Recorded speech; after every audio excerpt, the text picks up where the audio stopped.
سورۃ الاحزاب کی آیت نمبر 50۔ الحمدللہ وکفی وسلام علی عبادہ الذین اصطفی، خصوصاً علی سید الرسل وخاتم الانبیاء وعلى آلہ واصحابہ الاتقیاء۔ اما بعد فاعوذ باللہ من الشیطان الرجیم، بسم اللہ الرحمن الرحیم۔ یا ایہا النبی انا احللنا لک ازواجک اللاتی آتیت اجورہن وما ملكت يمينك مما أفاء الله عليك وبنات عمك وبنات عماتك وبنات خالك وبنات خالاتك اللاتي هاجرن معك وامرأة مؤمنة إن وهبت نفسها للنبي إن أراد النبي أن يستنكحها خالصة لك من دون المؤمنين، قد علمنا ما فرضنا عليهم في أزواجهم وما ملكت أيمانهم لكي لا يكون عليك حرج، وكان الله غفورا رحيما۔ يا أيها النبي، اے پیارے نبی جی صلی اللہ علیہ وسلم، انا احللنا لک، یقیناً ہم نے حلال قرار دیا آپ کے لیے، ازواجک اللاتی آتیت اجورہن، آپ کی ان تمام بیویوں کو جن کو آپ حق مہر دے چکے، وما ملکت یمینک، اور ان تمام باندیوں کو مما افاء اللہ علیک، جو اللہ نے آپ کو مال غنیمت کے طور پہ عطا کی، وبنات عمک، اور آپ کے چچا کی بیٹیوں کو، وبنات عماتک، اور آپ کی پھپھوؤں کی بیٹیوں کو، وبنات خالک، اور آپ کے ماموں کی بیٹیوں کو، وبنات خالاتک، اور آپ کی خالاؤں کی بیٹیوں کو، اللاتی ہاجرن معک، جنہوں نے آپ کے ساتھ ہجرت بھی کی، وامرأۃ مؤمنۃ،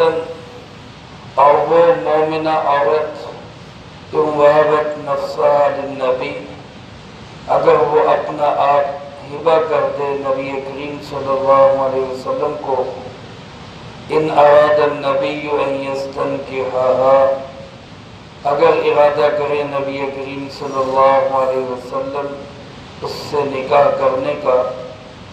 خالصۃ لک من دون المؤمنین، یہ خالص ہے آپ کے لیے نہ کہ دوسرے ایمان والوں کے لیے، قد علمنا ما فرضنا علیہم، یقیناً ہمیں معلوم ہے وہ چیز جو ہم نے فرض کی ان مردوں پر ان کی بیویوں کے بارے میں، وما ملکت ایمانہم، اور باندیوں کے بارے میں، لکی لا یکون علیک حرج، تاکہ آپ پر کوئی تنگی نہ رہے، وکان اللہ غفورا رحیما، اور اللہ پاک بہت بخشنے والے رحم کرنے والے۔ سورۃ الاحزاب کی اس آیت مبارکہ میں اللہ رب العالمین نے نکاح کے متعلق پیارے آقا جناب محمد کریم صلی اللہ علیہ وسلم کی چند خصوصیات کو بیان فرمایا ہے، جن میں سے دو کا تذکرہ گزشتہ درس میں آپ حضرات کے سامنے ہو چکا۔ ایک تو یہ کہ آپ صلی اللہ علیہ وسلم کو 4 سے زائد ازواج مطہرات بھی آپ کے نکاح میں آئیں، اللہ نے آپ کو اس کی اجازت عطا فرمائی۔ اور دوسری خصوصیت آپ صلی اللہ علیہ وسلم کی ہے کہ باندیاں جو جنگ میں قید ہو کر آئیں، آپ صلی اللہ علیہ وسلم اگر ان میں سے کوئی اپنے لیے رکھنا چاہیں تو آپ صلی اللہ علیہ وسلم کو اس کی بھی اجازت دی گئی۔ تیسری خصوصیت جو آج کے درس میں اس کے متعلق گفتگو کروں گا، اللہ پاک نے فرمایا میرے محبوب ہم نے آپ کے لیے آپ کے چچا کی بیٹیاں، پھوپھیوں کی بیٹیاں، خالہ اور ماموں کی بیٹیاں یہ بھی آپ کے لیے حلال قرار دی، یعنی اگر آپ ان سے نکاح کرنا چاہیں تو اس میں بھی کوئی حرج نہیں ہے۔ یہاں سوال یہ ہوگا کہ یہ تو کسی بھی ایمان والے کے لیے اجازت ہے، چچا کی بیٹی ہو، پھوپھو کی بیٹی ہو، خالہ یا ماموں کی بیٹی ہو، جو انسان کی غیر محرم ہوتی ہے، جن سے پردہ کرنا فرض ہوتا ہے، ان سے کوئی بھی شخص نکاح کر سکتا ہے۔ دستور کے مطابق، شریعت کے مطابق کسی بھی شخص کو اپنی کزن کے ساتھ شادی کرنے کی اجازت ہے، ہو سکتی ہے۔ آپ کی خصوصیت اس میں کیا ہے؟ تو علماء فرماتے کہ یہ جو آگے شرط اللہ پاک نے لگائی، اللاتی ہاجرن معک، آپ کی اس چچا کی بیٹی سے آپ شادی کر سکتے ہیں جس نے آپ کے ساتھ مکہ سے مدینہ کی طرف ہجرت بھی کی، خالہ کی بیٹی ہو، ماموں کی بیٹی ہو، پھوپھو کی بیٹی ہو، چچا کی بیٹی ہو، آپ اس سے شادی کریں گے جس نے آپ کے ساتھ مکہ مکرمہ کو چھوڑا اور مدینہ منورہ کی طرف ہجرت کی، اور جس نے ہجرت نہیں کی، چاہے آپ کے ساتھ یا آپ کے بعد ہجرت کی نہیں اس نے، تو وہ بے شک شرعی اعتبار سے آپ کے نکاح میں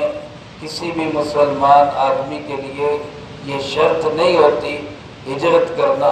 لیکن آپ کے لیے شرط ہے کہ وہ آپ کے نکاح میں نہیں آ سکے۔ کوئی عام آدمی، کوئی عام مسلمان اپنی کسی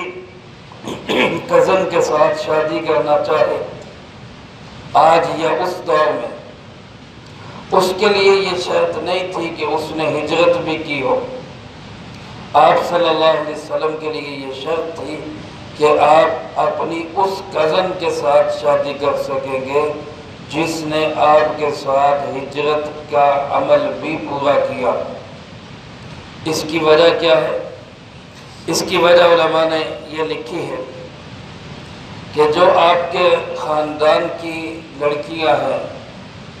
آپ کے چچا کی بیٹیاں، پھوپھو کی بیٹیاں، خالہ کی بیٹیاں، ماموں کی بیٹیاں، ایک تو ان کو پہلے ہی یہ عزت حاصل ہے کہ وہ آپ صلی اللہ علیہ وسلم کے خاندان سے ہے، یہ عزت تو ان کو پہلے ہی حاصل ہے۔ اوپر سے یہ عزت بھی مل جائے کہ وہ رسول اللہ صلی اللہ علیہ وسلم کے نکاح میں آ جائیں، زوجہ مطہرہ بن جائے، امت کی ماں بن جائے، تو یہ دو فضیلتیں اور دو عزتیں جب ان کو ملتی تو اس کا نتیجہ یہ نکلتا کہ اندر عجب یا تکبر پیدا ہونے کا خطرہ تھا۔ اس کا توڑ یہ کیا گیا کہ یہ عجب اور تکبر اور خود پسندی اس طرح ختم ہوگی کہ وہ آپ کے ساتھ ہجرت بھی کریں۔ جب وہ آپ کے ساتھ ہجرت کریں گی، ہجرت کی مشکلات، ہجرت کی قربانیاں، ہجرت کے موقع پہ جو رگڑا لگے گا، اس رگڑے کی وجہ سے یہ اندر کا جو ایک تکبر ہے کہ ہم تو خاندان نبوت والی ہیں، یا ہم تو رسول اللہ صلی اللہ علیہ وسلم کی کزن بھی ہیں، پھر آپ کی بیویاں بھی ہیں، تو یہ ایک اندر جو تکبر پیدا ہو جانے کا اندیشہ تھا، اس کو ختم کرنے کے لیے کہا گیا کہ اس نے آپ کے ساتھ ہجرت بھی کی۔ چنانچہ رسول اللہ صلی اللہ علیہ وسلم کی چچا زاد بہن حضرت علی کرم اللہ وجہہ کی سگی بہن، آپ کے چچا ابو طالب کی بیٹی ام ہانی، جس سے آپ صلی اللہ علیہ وسلم باوجود اس کے کہ خواہش تھی، چاہت تھی شادی ہو جاتی، لیکن نہیں ہو سکی۔ خود ام ہانی فرماتی ہیں کہ میں آپ صلی اللہ علیہ وسلم کے نکاح میں اس لیے نہیں آ سکی کہ میں نے آپ صلی اللہ علیہ وسلم کے ساتھ ہجرت نہیں کی، کیونکہ ام ہانی طلقاء میں سے ہے۔ طلقاء ان کو کہا جاتا ہے جن کو رسول اللہ صلی اللہ علیہ وسلم نے فتح مکہ کے موقع پر عام معافی دے دی تھی، نہ ان کو قید کیا نہ ان کو قتل کیا، عام معافی دے دی تھی، ان کو کہا جاتا ہے طلقاء۔ تو ام ہانی بھی فتح مکہ کے موقع پر طلقاء میں شامل تھی۔ آپ نے ان کو آزاد کر دیا، چھوڑ دیا، نہ قتل کیا نہ قید کیا، یہ بعد میں مسلمان ہوئی۔ تو جب ہجرت نہیں کی تو ان کے ساتھ آپ صلی اللہ علیہ وسلم کا نکاح نہیں ہو سکا۔ یہ تیسری خصوصیت اللہ پاک نے آپ کی یہ بیان فرمائی، اور یہ خصوصیت صرف اس وجہ سے ہے کہ آپ کے نکاح میں آنے کے لیے ان پہ شرط لگائی گئی کہ انہوں نے ہجرت والا عمل بھی کیا ہو۔ چوتھی خصوصیت اللہ پاک نے یہ ارشاد فرمائی، وَامْرَأَةً مُؤْمِنَةً إِنْ وَهَبَتْ نَفْسَهَا لِلنَّبِيِّ إِنْ أَرَادَ النَّبِيُّ أَنْ يَسْتَنْكِحَهَا، کہ اگر کوئی عورت اپنا آپ ہبہ کر دے آپ صلی اللہ علیہ وسلم کو، مثال کے طور پہ وہ یوں کہہ دے کہ میں حق کے مہر نہیں لیتی، میں نے خود کو آپ کے حوالے بغیر کسی حق کے مہر کے کر دیا، میں نے اپنے آپ کو آپ کے نکاح میں دے دیا، کوئی حق کے مہر نہیں۔ اگر رسول اللہ صلی اللہ علیہ وسلم ایسی کسی عورت کو اپنے نکاح میں لینا چاہے تو اللہ پاک فرماتے کہ آپ کو اس کی بھی اجازت ہے۔ آج امت میں سے تب یا اب کوئی شخص، کوئی عورت اس کو کہے کہ میں بغیر حق مہر کے آپ کے نکاح میں آتی ہوں، اور مرد کہے کہ میں قبول کرتا ہوں، تو حق کے مہر کے بغیر نکاح نہیں ہوگا۔ حق کے مہر یہ بھی کہہ دیں کہ نہیں ہے تب بھی ہوگا، کہ ایسی چیز نہیں ہے کہ ہم اس کو کہہ دیں ہم نے چھوڑ دیا تو ہو گیا، چھوٹ گیا، ختم ہو گیا۔ یہ وہ عورت کہہ بھی دے کہ میں نے نہیں لینا، وہ پھر بھی دینا ہوگا، ہاں لے کر پھر جو مرضی کرے۔ اور ہم لوگ دے کر پھر کہتے چلو معاف کر دو، واپس کر دو، تو میں سمجھتا ہوں کہ یہ مرد کی مردانگی کی سب سے پہلی جو ہے وہ اس کو ختم کر دینا ہے کہ پہلے دن ہی بیوی سے کہے مجھے معاف کر دو۔ حق مہر دینا چاہیے۔ رسول اللہ صلی اللہ علیہ وسلم نے تمام ازواج مطہرات کو حق مہر مکمل ادا کیا، اگرچہ آپ کو یہ خصوصیت بھی حاصل تھی کہ اگر کوئی عورت پیشکش کرے کہ میں بغیر حق مہر کے آپ کے نکاح میں آتی ہوں، آپ اس کو قبول کر لیں، تو وہاں آپ صلی اللہ علیہ وسلم پہ حق مہر فرض نہیں رہتا تھا۔ لیکن اس معاملے میں مفسرین کرام رحمہم اللہ نے بحث کی کہ کیا ایسا کوئی نکاح آپ صلی اللہ علیہ وسلم نے کیا؟ تو بعض حضرات نے یہ لکھا ہے کہ ایک خاتون نے اپنے آپ کو اسی طرح آپ صلی اللہ علیہ وسلم کے نکاح کے لیے پیش کیا بغیر حق مہر کے۔ وہاں پہ علماء فرماتے کہ آپ نے اس سے نکاح نہیں کیا،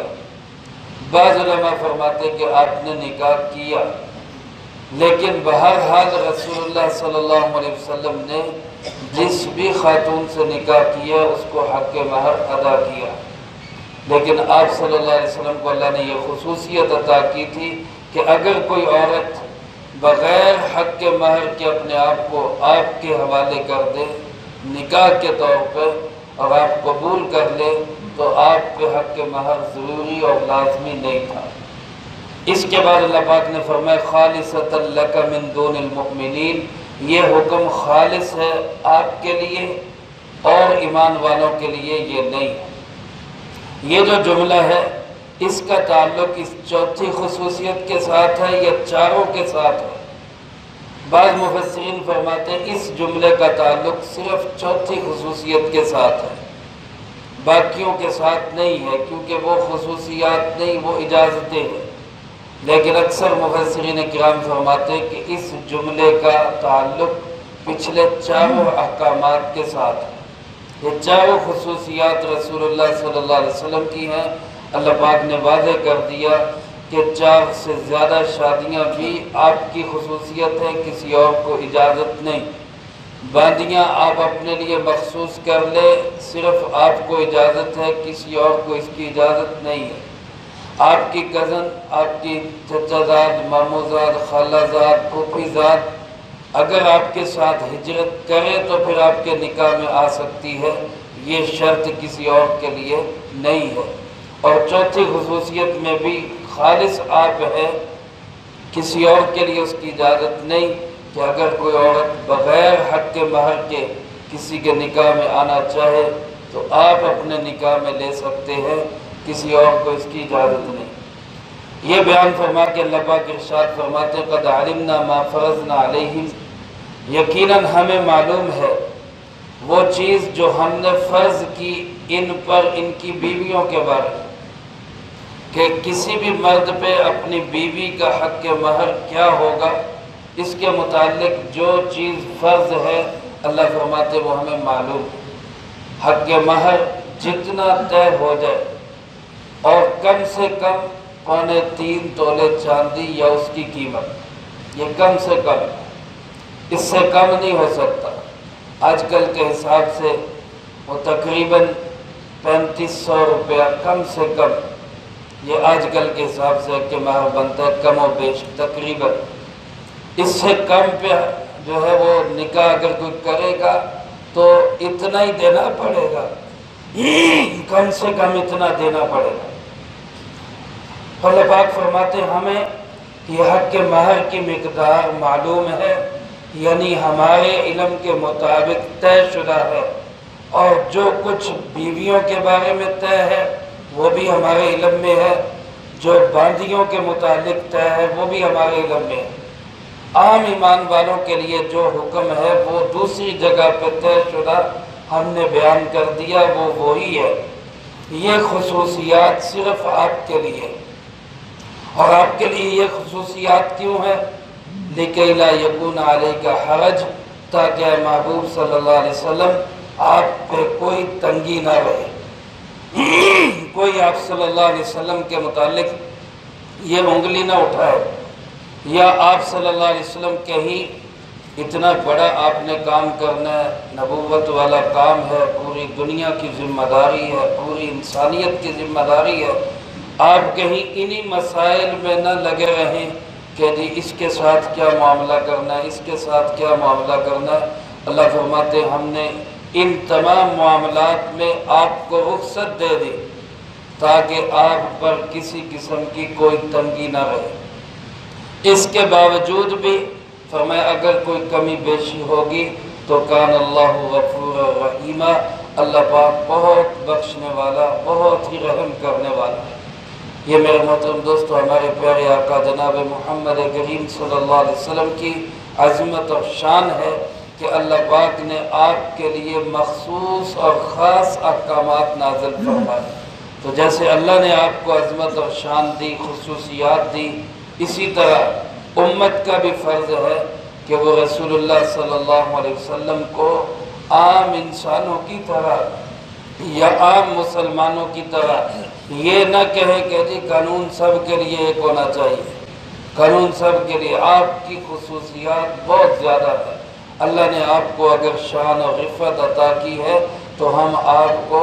اپنے درجے میں نہیں لا سکتے، رسول اللہ صلی اللہ علیہ وسلم کو اسی جگہ پہ، اسی مقام پہ رکھنا ہوگا جو اللہ نے آپ کو عطا فرمایا۔ عام مسلمانوں کے متعلق ہم کہہ سکتے ہیں جی بادشاہ ہو یا وزیر ہو یا صدر ہو یا افسر ہو یا سب کے لیے جی قانون ایک ہونا چاہیے، اگرچہ ہمارے پاکستان میں تو یہاں بھی قانون سب کے لیے ایک نہیں ہے، 2 قانون چلتے ہیں، امیر کے لیے اور ہے، غریب کے لیے اور ہے، طاقتور کے لیے اور ہے، کمزور کے لیے اور ہے۔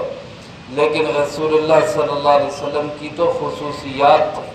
اللہ نے آپ کو خاص رخصتیں عطا فرمائی تھی، اس میں ہمیں زبان درازی کی یا کسی شخص کو جو ہے لب کشائی کی یا انگلی اٹھانے کی اجازت نہیں ہے کہ جی آپ نے ایسا کیوں کیا، آپ نے ایسا کیوں کیا، یہ اللہ نے آپ کو اجازتیں دی۔ یہ 4 خصوصیات تو یہاں بیان ہوئی، اس کے بعد مزید آگے اگلی آیات میں بھی اللہ نے آپ صلی اللہ علیہ وسلم کی کچھ خصوصیات بیان فرمائی ہیں، ان کا تذکرہ انشاءاللہ اگلی فرصت میں آئے گا۔ اللہ پاک سے دعا ہے اللہ مجھے آپ کو سب کو قرآن و سنت کی صحیح سمجھ نصیب فرمائے، جو کہا سنا اس کو زندگی میں لا کے دوسروں تک پہنچانے کی توفیق عطا فرمائے۔ تمام حضرات ایک دفعہ سورۃ فاتحہ، 3 دفعہ سورۃ اخلاص پڑھیں۔ ہمارے کراچی کے بہت بڑے عالم، بہت بڑے بزرگ پوری دنیا میں جن کا نام تھا حضرت مولانا ڈاکٹر محمد عادل صاحب رحمۃ اللہ علیہ، ان کے اصال ثواب کے لیے، اور دیگر جو دنیا سے جا چکے ان سب کے اصال ثواب۔ بسم اللہ الرحمن الرحیم۔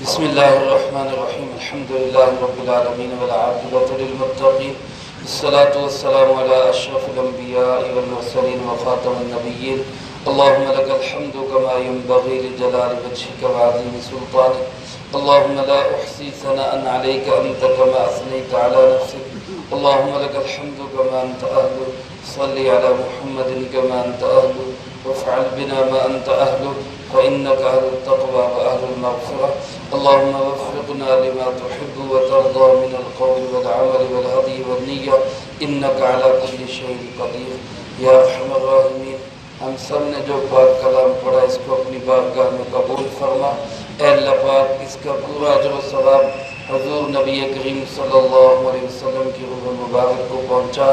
آپ علیہ السلام کو ہم سب کی طرف سے بہترین جزائے خیر نصیب فرما۔ آپ کے توسل سے تمام انبیاء، تمام صحابہ، تمام اہل بیت، ازواج مطہرات، بنات اطہار، نبی پاک صلی اللہ علیہ وسلم کی امت کے وہ تمام لوگ جو اس دنیا سے جا چکے، جو موجود ہیں، جو قیامت تک آئیں گے، اللہ سب کو اس کا اجر و ثواب نصیب فرما۔ بالخصوص حضرت مولانا ڈاکٹر محمد عادل صاحب کو جو پرسوں شہید ہو گئے، اے اللہ ان کو اس کا پورا اجر و ثواب نصیب فرما۔ اے ارحم الراحمین ان کی قبر پہ کروڑوں رحمت نازل فرما۔ اے ارحم الراحمین دیگر جو علماء کرام، کل ایک بہت بڑے عالم کراچی میں فوت ہوئے، اسی طرح حضرت مولانا سید یوسف صاحب کے بھائی کا انتقال ہوا، اے اللہ ان سب کو اس کا اجر و ثواب نصیب فرما۔ تمام مرحومین کی قبور کو جنت کا باغ بنا، سب کے درجات کو بلند فرما، سیئات کو حسنات سے تبدیل فرما، کروٹ کروٹ چین سکون اطمینان نصیب فرما۔ ہم میں سے ہر ایک کو اپنے اپنے وقت پہ اچھی موت نصیب فرما، بری موت اور اس کے اسباب سے بھی اللہ ہماری حفاظت فرما۔ عزت کی زندگی، شہادت کی موت نصیب فرما، اسلام والی زندگی، ایمان والی موت نصیب فرما۔ اے اللہ ہماری دعاؤں کو اپنے فضل و کرم سے قبول فرما۔ ربنا تقبل منا انك انت السميع العليم وتب علينا انك انت التواب الرحيم، صلى الله على النبي الكريم وعلى آله واصحابه اجمعين برحمتك يا